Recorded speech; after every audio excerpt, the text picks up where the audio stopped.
Okay. So ito, pag hindi pwede na ikuin ng pasyente, nalagay. Pero kung ang pasyente naman pwede, ilalagay nyo lang. Para mas mataangat yung ulang. Okay?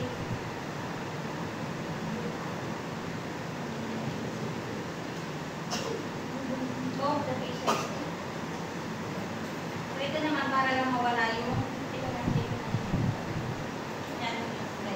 so para lang magpa-attach yan.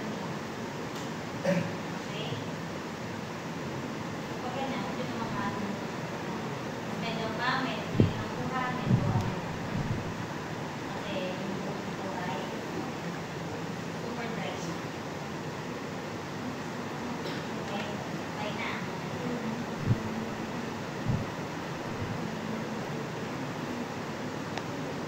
Pagkatapos na yan, fold nyo lang kung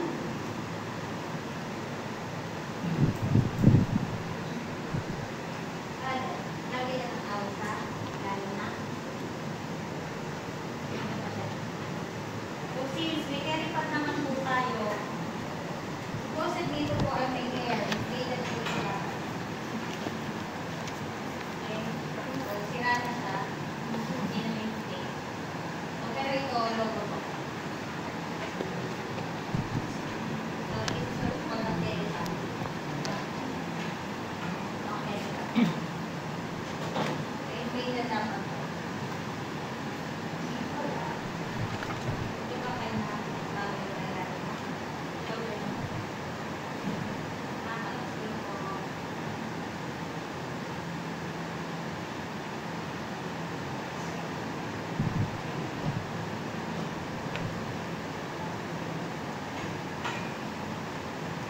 Sabi na magpo-fold ka, fold mo lang para lang ito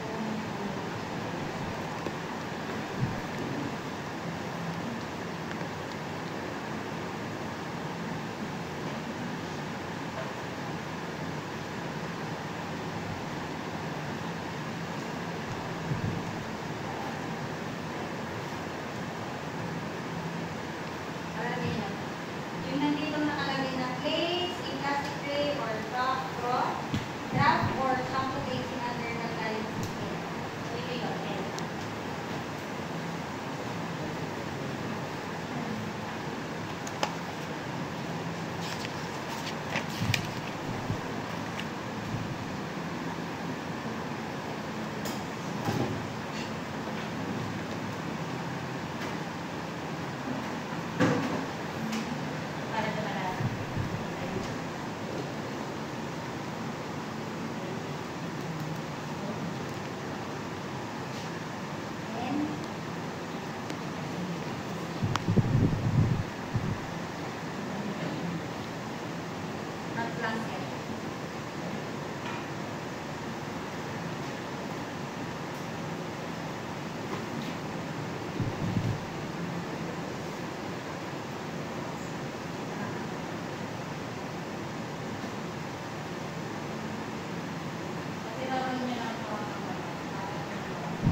Susundin natin yung ano. Gawa na yan yung dalawang yan. Yung oral tsaka ano, shampoo. Yung kasama sa bed mo. Tuhod.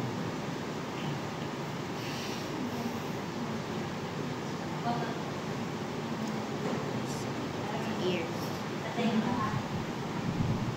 Para lang may one po.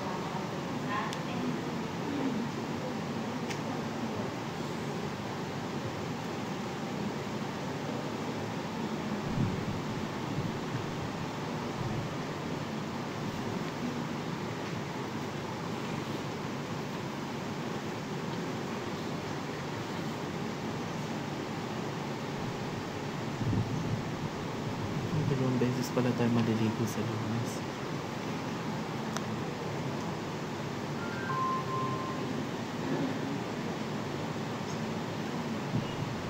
Okay, sa mga talaga. Wala lang po ako. So, para maiwasan na, matalsik ka ng tubig ang mata. Okay.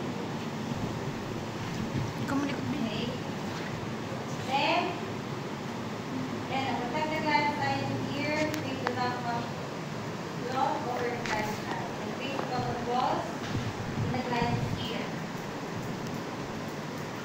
Okay.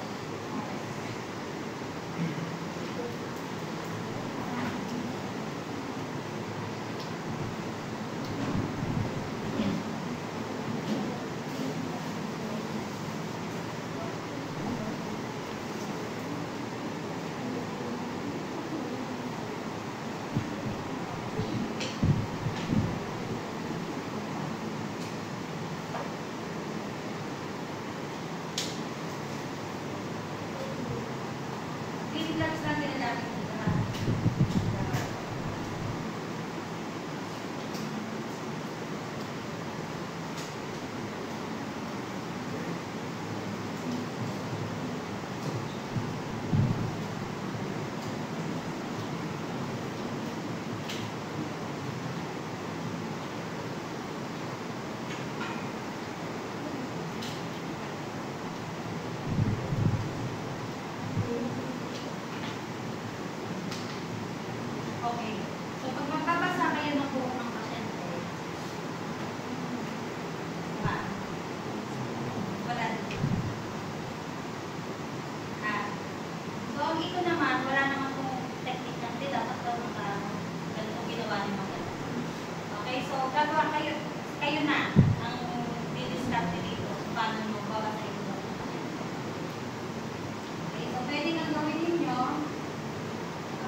na siya.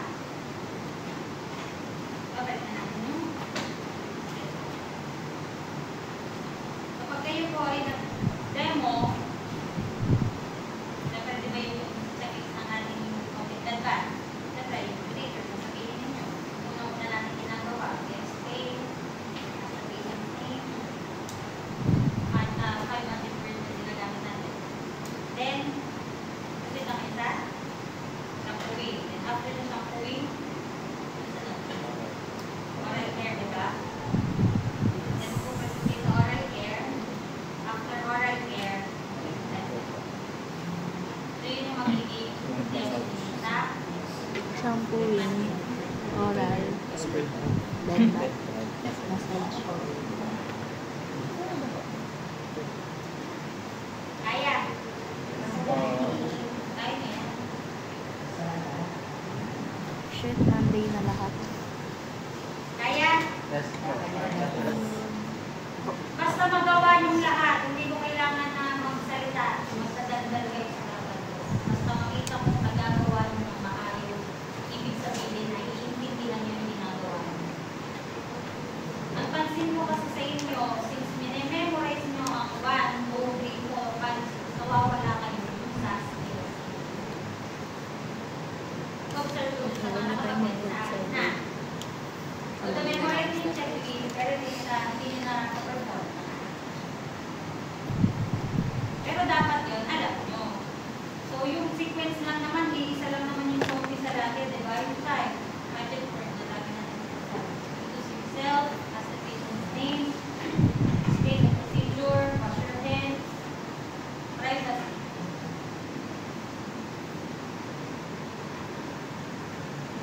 Use as the Sa akin, walang patient. problema yung sequence doon sa isa. Halimbawa, nag-wash hands ko muna, walang problema. Inuusan mo pasyente, nag-iilos ka, pero siyempre, before ka mag-free ng pasyente, ikaw ka. Yun yung hindi dapat utang. Then, privacy. Pero dun sa mismong procedure, dapat yung kung ano yung okay? Nag-gets? So, hindi mahirap yun.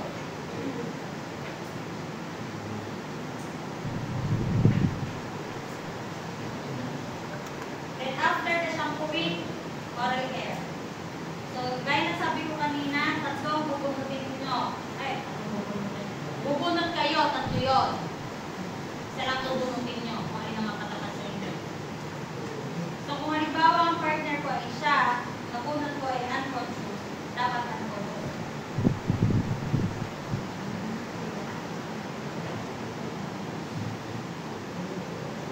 Oral, shampooing. Sana conscious natin. Pero tandaan nyo, kahit unconscious ang pasyente, tuwing gagalawin nyo siya magpapaalam.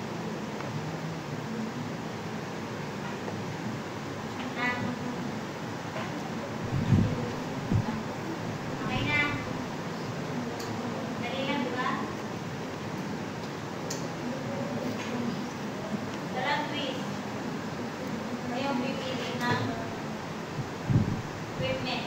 Kung pag kulang ang equipment ninyo, alam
Ma'am, yung mga kidney basin po, kailangan din po namin magdala.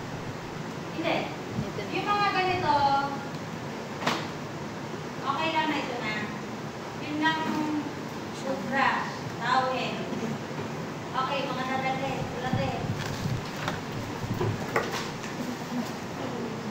towel, bath towel.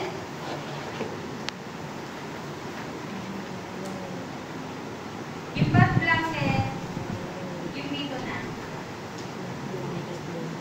Okay, dalawang bath towel. Washcloth. 4. Bakit? Kasi yun yung pang-min. 3.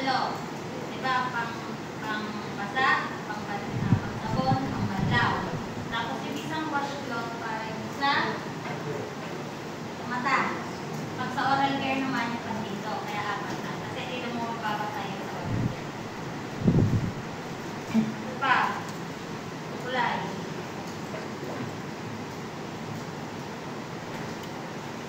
Shampoo. Sabon. Yung sabon, pwede naman ang gawin ninyo, ha? Kayo. Bumili kayo ng liquid soap. Mag-ambagan kayo. Bath soap. Yung liquid, mag-ambagan kayo. Pareho na gagamitin nyo lahat. Kung gusto nyo. Pero kung meron namang hindi nagamit sa inyo na liquid soap, yun ang gagamitin. Toothbrush. Toothbrush.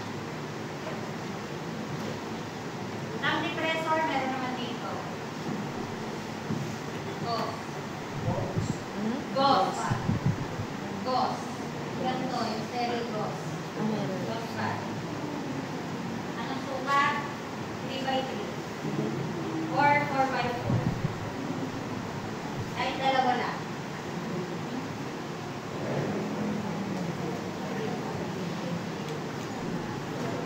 Cotton balls. Dalawang piraso lang. Kung ayaw nyo gamitin ito, magdala-dala kayo yung sarili yung baso. Bigyan ako ng sabon. Toothpaste. Mouthwash. Kung ayaw nyo mag-mouthwash, okay, pagdating naman kayo magtanggaan sa sayo, mouthwash po.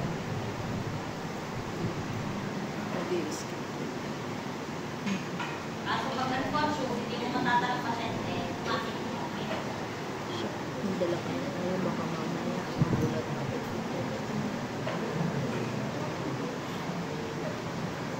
Saan ba yung short? Or kung ang pang-loob nyo naman ay hindi palda, hindi kung yan ay cycling mo short, nakakasan mo sa loob, hindi ko na kayo magdala. Kasi ang suot nyo ay gown. Oh my God. Nakagaw din kayo, upanan din ang gown. Kunyari kung nalubad kayo, pero may suot kayong sandot sa short. Hindi, ang gown yung dito. Hindi ba kung lubad mo? Saka hindi man lalapat sa balat nyo ang nakasan mo ang isa. Ang paano po pag sa chest na? Okay. Kapag sa chest na, hindi pa sa sandot. Hindi na nagpapasa talaga. Kaya maganda, may dala ka. Ang shampoo, yung magbabasa talaga ng buhok. Pag yung dito, siyempre, pag nilinis, hindi massage. Pag massage. Short lang. Pwede talaga So, pasok. para actual yung nagagawa sa pasyente. Labas lang. Kaya basta ako pag Nagdala din panty. Wait. Sige. Asin yan. Just in case. Ay, may no, sa'yo maglugay kayo sa araw na yun. Okay. Swerte mo sa akin yung sibuok. Pag po kayo pasyente, iyan nakaipit pa kayo. Magtatanggal yan yung papalito.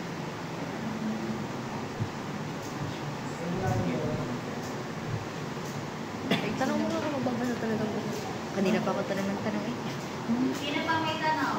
Si Migs daw po. Kung kapasa ng Tanungin nyo na. Ano yun? Magbabasa po talaga ng buhok. Ha? Magbabasa Magbabasa po ng buhok. Ayaw mo talaga yung shampoo. Keratin. Keratin yung akin. Hintay na 5 minutes. Idab mo yung shampoo ko. O, tika ayusin mo pag Hindi pa na yun. buhok. Hindi ko lang kasket ng shampoo ngayon. Ha? Down sa shampoo. Hindi ka nag-shampoo? Every other day. Every other day nga eh. Saktuhan mo nga yun. Genital area. Di, kunyari sasabihin yun sa pasyente, gaganyan tako ka, napasok ng nurse. Kunyari lang, di mo ginapan. Pagka conscious, pwede mo naman tanongin ng pasyente. Ako po, kayo na. Okay, sabihan mo pasyente ako ha. Ano ko? Tuturuan nyo lang. Pag nagsabi yung pasyente na ako na, Di, may sige po, tulong ma'am, ko. pag po pinunasan, simula sa harap, pababa po ha. Palikod. Harap, palikod. Tuturo mo rin. Ha? Dapat masabi niyo yun. Kasi pag hindi May niyo konting tulong instruct ng lang. pasyente, Konting tulong lang. alam niyo na. So kung halimbawang unconscious ng patient, wala kayong choice, kayo gagawa. Sana conscious. Eh, Pero, depende sa hindi naman mabubuno. ilalaban. Depende sa Yung mabubuno. ilalaban. Pero papakita niya na ginawa niyo. Okay? Ano ba tanong? Sige na, itanong niyo na, huwag na kami niya. Tapos mamaya, please, ma'am, ito po yung ano. Hindi, itanong niyo na, ano pa? Ano yan?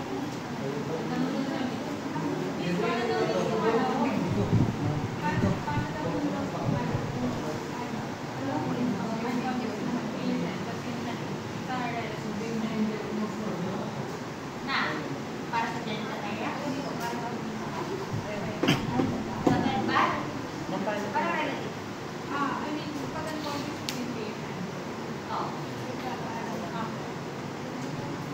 Pagpapilinis? Pasyente? Pasyente ko din. Diba sabi ko nga kahit ano gusto ko, diba sabi ko, ma'am, tataas lang ko. Ganyan na. Pagkat ko. Nakakausap lang.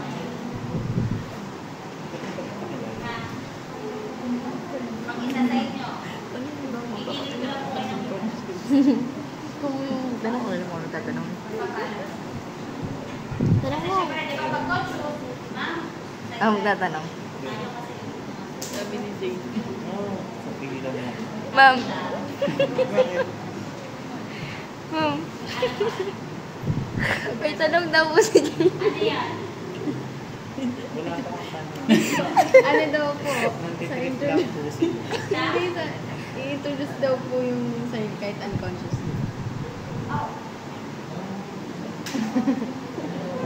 Umiintutos pa rin. Pero syempre, hindi mo natatanungin. Anong, para malaman mo na sa talagang patient? Anong titingnan nyo? Wristband.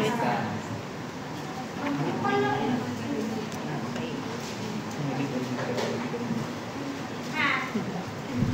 Okay. Hindi naman na siguro makakatakas yung unconscious patient para pumunta sa upuan na wala na daw yan. Diba? Nga. Tanong ka. Ako may tanong. Kaya nyo? Kayanin. Kaya po. Kaya. Kaya. Laging sabihin nyo, kaya nyo. Ma'am, may exam, written exam po sa RN. RNE, written exam, yes. Hello, paano na kaya exam? Eh di yung mga dinemo nyo, pero situational. Hindi naman taan. Halimbawa, ang pasyente, i-a-assess ninyo. Physiotomy. Anong posisyon? Talaga namang Physiotomy? ipapatrete. Anong physiotomy? Huwag posisyon. Dapat Anong physiotomy? pasyente, pag ganyan, assessment. Ha?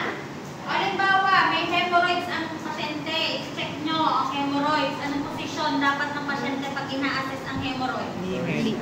Ritotomy. Ritotomy. Ha? Ritotomy. Dorsal. Niches. Side o kaya side lang yung posisyon. position with the, bent knee. So, niches position yun, di ba? So, para makakita niyo yung area. Ay, kung halimbawa, i-assess niyo ang abdomen, position. Supay. Mga ganyan. Pero situation. Hindi siya yung, what is the position of the patient? Hindi. Situational, board-type posture. Ano ba ang exam natin? Ito situation. Kailan po exam? Monday na rin. Hindi ko alam. Next week. Next. First day ng midterm. Yun ang exam din niya ng RA.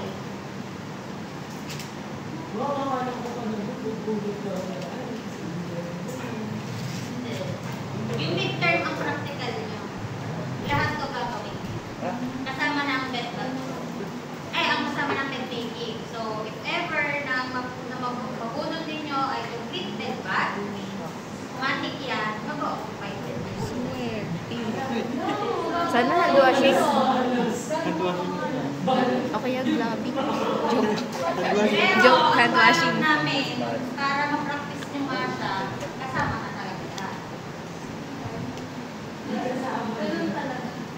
Para magawa yung lahat. Kasi sa complete bed bath, may shampooing, may oral, making,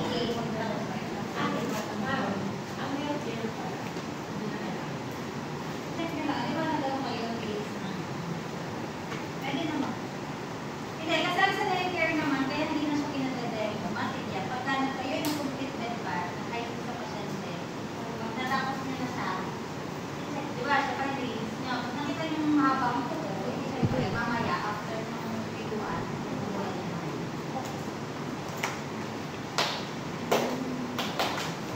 Saka during yung nililinis nyo yung daliri ng pasyente, nakita nyo, yung parang bumoto.